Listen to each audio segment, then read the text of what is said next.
In 1986, a single secretary on a modest salary bought a three-bedroom house with a yard. Today, a nurse and a teacher, married, earning more than their parents ever did, have lost their eighth bidding war in a row. Same kind of house, better incomes, and they keep losing. You've probably been told why. You waited too long, you bought too much coffee, you weren't disciplined enough. Every one of those explanations is a lie, and a convenient one because it keeps you blaming yourself instead of looking at what actually changed. Here's what changed. Somewhere in the last few decades, without a vote, without a headline, the house stopped being a place to live and quietly became something else. An asset, a thing investors buy, the same way they buy stocks and gold. And the moment that happened, you stopped competing against other families for shelter and started competing against money itself. Money that pays all cash, money that never sleeps, money that will never fall in love with blue shutters and then walk away heartbroken. By the end of this video, you'll understand exactly who you're really bidding against, the one terrible year that flipped the whole game, and why it keeps getting worse instead of better. So let's start in a parked car. On the night a young couple lost the eighth house and found out the buyer wasn't a person at all. They are sitting in the car and neither of them is talking. Daniel has both hands on the wheel, even though the engine is off. Maya is looking at her phone. Outside the windshield, 50 feet away, there's a small house with blue shutters and a crooked mailbox and a for sale sign that by tomorrow morning will say, sold. It is the eighth house they lost. Not the eighth house they looked at, the eighth house they fell in love with, did the math on, stayed up past midnight over, and then bid on with everything they had, and lost. Maya is a nurse. Daniel teaches 8th grade science. Between them, they make more money than either of their parents ever did. They did everything right. They went to school, they got the steady jobs, they saved for years, skipping the trips and the new cars, building a down payment one careful paycheck at a time. And tonight, for the 8th time, somebody they will never meet offered more money than they could, and the house was gone before they finished reading the email. Maya isn't crying. She's past that. What she's doing is scrolling. She has pulled up the county property records on her phone, the public ones, the ones that show who actually bought the place. She wants to see the family that beat them. She wants a face. She wants to know whose kids will grow up in the house she already painted in her head. But there is no family. Where the buyer's name should be, there is no name at all. There is a string of letters in the word LLC, a company, registered in a different state. The house was bought sight unseen, all cash, by something that will never sleep a single night under its roof. Maya turns the phone so Daniel can see it. He reads it twice. Neither of them understands what they're looking at. We're going to come back to that name, to what those letters mean, and who is behind them, and why a company on the other side of the country wanted a 3-bedroom house with blue shutters more than a nurse and a teacher did. But not yet. Hold that thought. Because first, you need to understand something, and it's going to reframe everything you think you know about why you can't afford a home. This is not a story about a couple who waited too long. This is not a story about people who didn't save enough, were bid too low, or got unlucky 8 times in a row. This is not a story about avocado toast or lattes or any of the lies you've been told about your own generation. This is a story about a quiet, deliberate shift in what a house even is. A shift that happened mostly out of view, that nobody asked your permission for, and that has turned the single most important purchase of your life into something you were never meant to win. Here's the part nobody tells you. For most of human history, a house was a place to live. 4 walls, a roof, shelter. You bought it, you lived in it, you died in it, and your kids sold it or moved in. That was the whole transaction. But somewhere in the last few decades, the house stopped being just shelter. It quietly became something else. It became an asset class. And that term is going to matter more than any other one in this entire video. An asset class is just a category of thing that investors buy to grow their money. Stocks are an asset class. Bonds are an asset class. Gold is an asset class. And at some point, without any announcement, without any vote, the roof over your head joined that list. Once that happened, you stopped competing against other families for a place to live. You started competing against money itself. And money does not get tired. Money does not have a budget. Money does not fall in love with blue shutters and then walk away heartbroken. So when Maya stared at that string of letters on her phone, she was looking at the answer to a question she didn't even know she'd been asking her whole adult life. Why does it feel like the game is rigged? It's because it is, just not in the way you think. Let me show you how it happened. And to do that, I have to take you back to a kitchen in 1986, where Maya's mother is about to buy a house on a salary that today wouldn't even cover the rent. In 1986, Maya's mother, her name is Sarah, was 26 years old, single, and worked as a secretary at an insurance office downtown. One income, no husband, no co-signer, no inheritance, no rich uncle. She typed letters and answered phones for a living. And she bought a house, a real one. 3 bedrooms, a yard, a garage with a basketball hoop her future kids would actually use. It cost her a little under $70,000, and she put down $5,000 she'd saved over 4 years, and the bank handed her the keys. Her monthly payment was less than a third of what she brought home. She was not rich, she was not lucky, she was completely, boringly ordinary. And ordinary, back then, was enough to own a home. Stop and sit with that for a second. A single secretary, on one modest salary, bought the kind of house that 2 college-educated professionals cannot buy today, no matter how hard they try. Sarah did it in her 20s. Daniel and Maya are in their 30s, earning more, saving more, and losing. So what changed? Because something did. And it wasn't the people. It wasn't that Sarah's generation was wiser or tougher or better with money. Here's what most people miss. The reason Sarah could buy that house is that the entire system back then was built on purpose to make her a homeowner. Let me take you back even further to understand why. After the Second World War, America had a problem. Millions of soldiers were coming home, and the country needed to give them something to come home to. So the government engineered one of the largest deliberate wealth-building projects in human history. They created the GI Bill, which helped veterans buy homes with almost nothing down. They backed a brand new kind of loan, the 30-year mortgage, which spread the cost of a house across 3 decades and turned a payment that used to be impossible into one a factory worker could make. Picture the mortgage clerk in 1955, sitting behind a wooden desk in a small-town bank, sliding a form across to a young couple.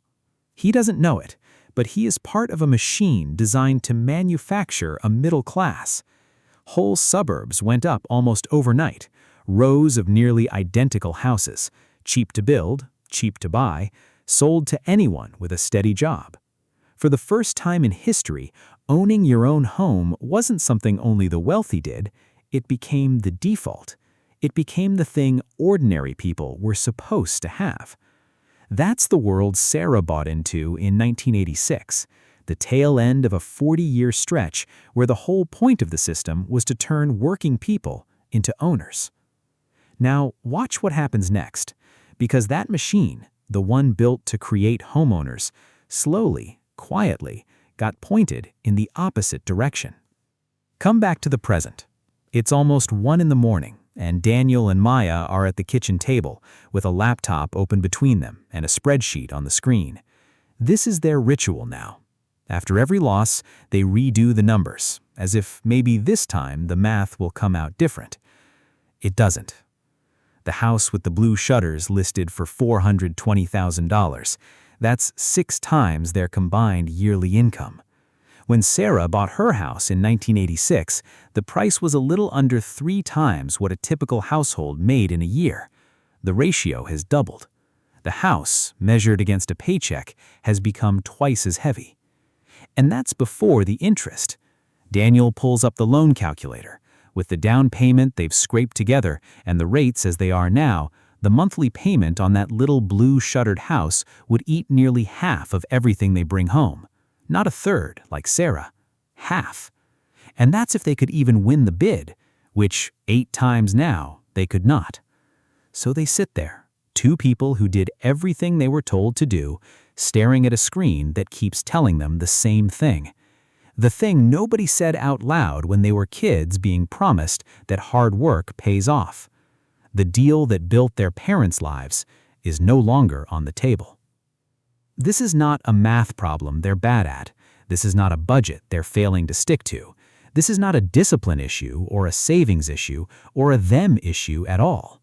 This is a house that has been quietly transformed from a place to live into a financial instrument, and a young couple who showed up to buy shelter only to find themselves bidding against the entire weight of the global investment world. Pay attention to this, because it's the hinge the whole story turns on. Sarah won because in her time, she was only ever competing against other families. Daniel and Maya are losing because in their time, they're competing against money that treats a home the way you'd treat a stock. And the moment that flip happened, the exact moment houses became a thing for Wall Street to own instead of a thing for families to live in, has a date. It has a crisis attached to it. And ironically, it began with millions of people losing the very homes that investors were about to scoop up for pennies. Before we go any further, let me say the quiet part plainly, because we're standing right at the turn. For the first half of this story, the question felt personal. Why can't Daniel and Maya win? Why does it feel like they're doing everything right and still losing? But the answer was never personal. The answer is that the rules of the game changed underneath them, and nobody sent a memo. The house became an asset, the buyer became a company, and the family showed up to a fight they didn't even know had started. If that reframe just landed for you, if you've ever sat in a parked car or at a kitchen table at midnight doing the math and feeling like the numbers were lying to you, then do me one small favor. Subscribe. This channel exists to pull back the curtain on exactly these machines, the invisible ones that decide how much your money is worth and who gets to win. There's a lot more of this coming, and you don't want to miss what's next. And while you're down there, tell me one thing in the comments.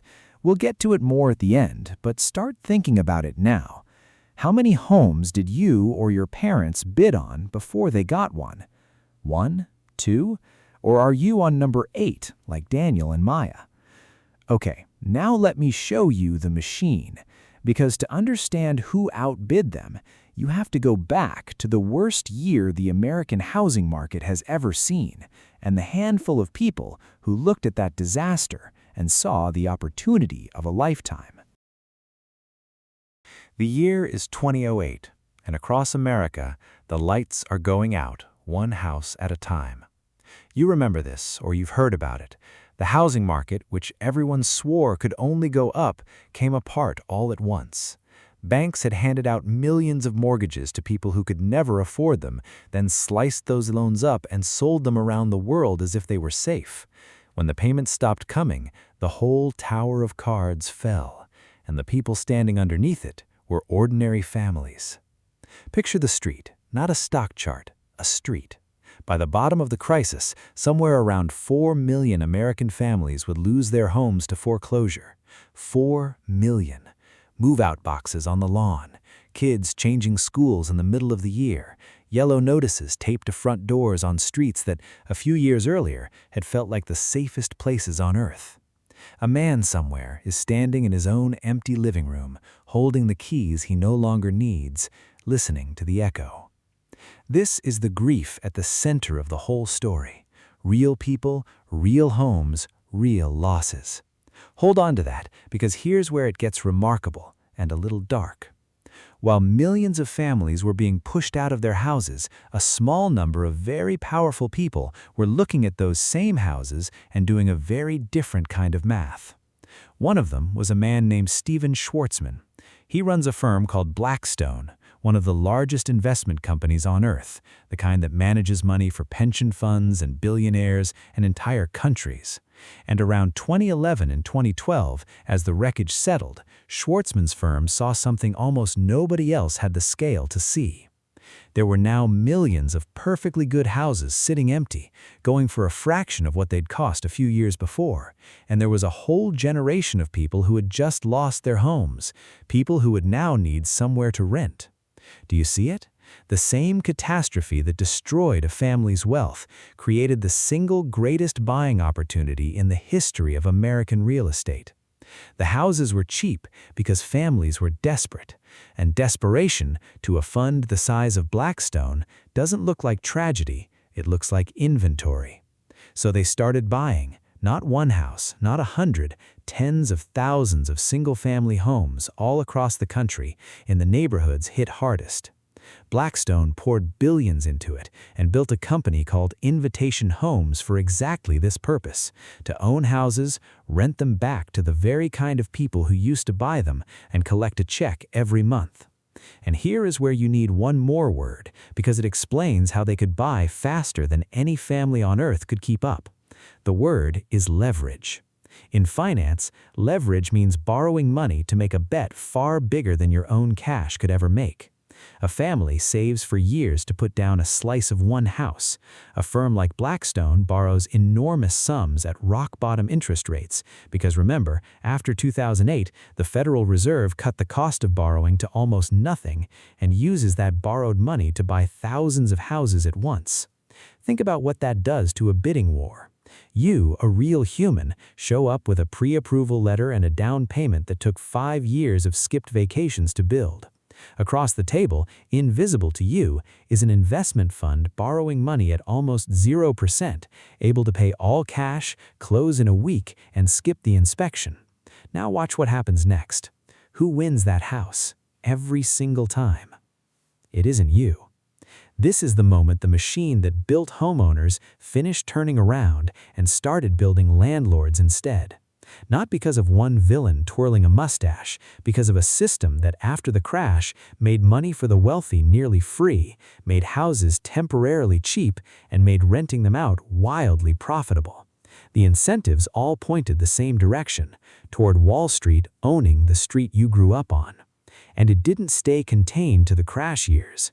Once the big funds proved you could treat houses like a stock portfolio, buy them, bundle them, rent them, and collect, smaller investors and newer firms piled in behind them. In some of the fastest-growing cities in the country, places like Atlanta and Phoenix and Charlotte, investors at one point were buying a quarter or more of all the homes sold in exactly the kind of starter neighborhoods where a young couple like Daniel and Maya would look first. So, let's count what's really stacked against them now. They're not just bidding against other families anymore. They're bidding against firms with nearly free money, against funds that never sleep and never get outbid by emotion, against an entire asset class that woke up one terrible year and realized the roof over your head pays better than almost anything else it could buy. This is not a fair fight that Daniel and Maya keep narrowly losing. This is not a market that's just a little too hot. This is not bad timing. This is a structural transfer, the slow, quiet handoff of the most basic form of wealth a person can own, out of the hands of families and into the hands of capital. And it brings us all the way back to that string of letters on Maya's phone, the LLC, the buyer with no face. Because now you're finally ready to understand what she was actually looking at that night in the car, and why it's so much bigger and so much stranger than one company stealing one house. So let's go back to the car, back to that night, back to Maya, staring at her phone, looking at the name of the thing that beat them. It wasn't a family, you know that now. It was an LLC. A limited liability company, which is just a legal shell, a box you can put money inside so that no single human name has to appear on the paperwork. The house with the blue shutters wasn't bought by a person, it was bought by a strategy. And here's the part that should make the hair on your arms stand up. That LLC didn't want the house because of the kitchen or the yard or the basketball hoop. It will never love that house. It bought the house for the same reason it would buy a share of stock or a bar of gold, because the house is now an asset class, and assets exist to be owned, rented, and squeezed for a return. Maya wasn't outbid by a better buyer, she was outbid by a spreadsheet that had calculated, to the dollar, exactly how much rent it could pull out of her dream every month for the next 30 years. Stay with me, because the machine is bigger than even that. There are two more pieces, and once you see them, you'll never unsee why this keeps getting worse instead of better. The first piece is something economists call the lock-in effect. Remember how after the crash, borrowing money got incredibly cheap? For a while, ordinary people got a taste of that too. Around 2021, you could get a mortgage at under 3%, the cheapest money in living memory. Millions of people who already owned homes locked in those rates. Then, to fight inflation, the Federal Reserve did what it always eventually does. It raised the cost of borrowing fast. Within about 2 years, mortgage rates jumped from under 3% to over 7%. And here's what that did. Every single homeowner sitting on a cheap loan suddenly had a powerful reason to never, ever sell. Because the moment they sold and bought somewhere new, they'd trade their cheap mortgage for an expensive one. So they stayed put. They froze. Think about what that means for Daniel and Maya. The supply of homes for sale didn't just shrink, it seized up. Fewer families selling means fewer houses on the market, which means more buyers fighting over each one, which means higher prices and fiercer bidding wars. The lock-in effect took an already brutal market and clamped it shut. And who can still buy easily in a frozen market with almost no inventory? The all-cash funds, the LLCs, the money that never needed a mortgage in the first place.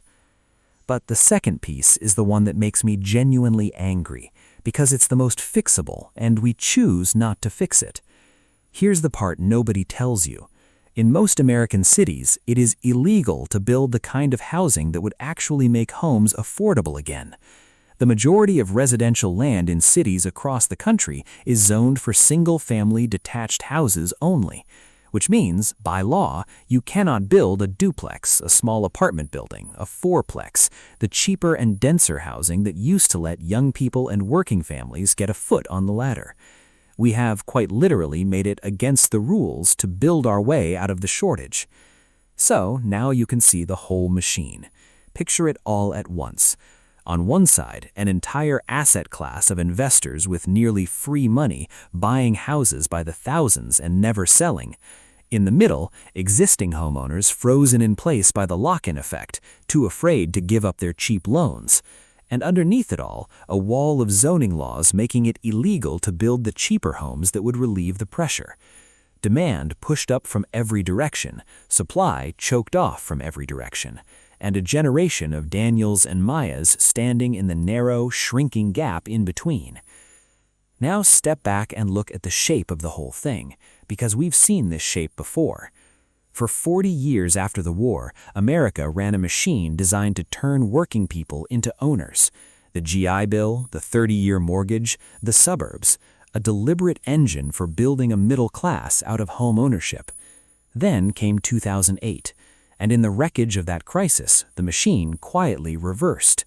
The same houses that destroyed families when they lost them became the cheap inventory that made Wall Street a landlord when it bought them. The exact event that wiped out a generation's wealth handed the next generation's wealth to the people who already had the most.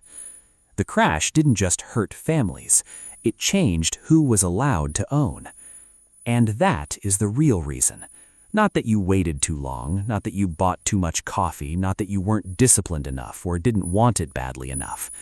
The real reason you'll never own a home, or the real reason it feels nearly impossible, is that at some point in your lifetime, without a vote, without a headline, without anyone asking, the house stopped being a place for you to live and became a place for someone else to store their money.